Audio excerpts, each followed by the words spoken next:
নাগমণি অর্থাৎ সাপের মাথার মণি নিয়ে নানা কাহিনী প্রচলিত রয়েছে। রহস্যময় এই মণি সম্পর্কে উল্লেখ পাওয়া গেছে বেদ, পুরাণ, রামায়ণ ও মহাভারতে। এই মণি সম্পর্কে বেদ, পুরাণে যে তথ্য পাওয়া যায় সে অনুসারে এই রত্ন অত্যন্ত উজ্জ্বল। এর ঔজ্জ্বল্য এতটাই বেশি যে তা খসে পড়া তারা ও হীরের দুদিকেও হার মানায়।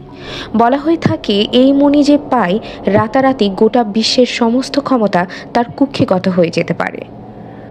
মনে করা হয় নাগমণির অলৌকিক ক্ষমতা রয়েছে। নাগমণির দূতের কাছে হীরকখণ্ডও নিষ্প্রভ।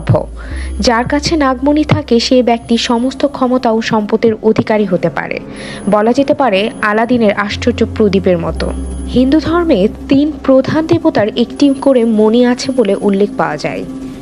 ব্রহ্মার মণির নাম চিন্তামণি, বিষ্ণুর মণির নাম কৌস্তবমণি এবং মহাদেবের মণির নাম রুদ্রমণি। ময়ূরের গলার রঙের সঙ্গে আগুনের রং মিশালে যে রং হয় নাগমণির সেটাই রং বলে উল্লেখ করা হয়েছে বৃহৎ সংহিতায়। মহাভারতেও নাগমণির উল্লেখ রয়েছে, রামায়ণেও নাগমণির উল্লেখ পাওয়া যায়। খোদ রাবণ নাকি সম্পদের দেবতা কুবেরের থেকে চন্দ্রকান্তা নামে একটি নাগমণি কেড়ে নেন। এই মণির শক্তিতেই তিনি প্রবল ক্ষমতাশীল হয়ে ওঠেন।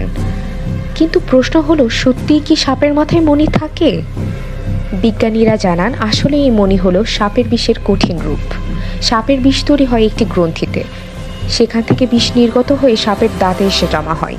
কখনো কখনো বিষ নির্গত না হতে পারলে বিষ জমে মণির আকার ধারণ করে।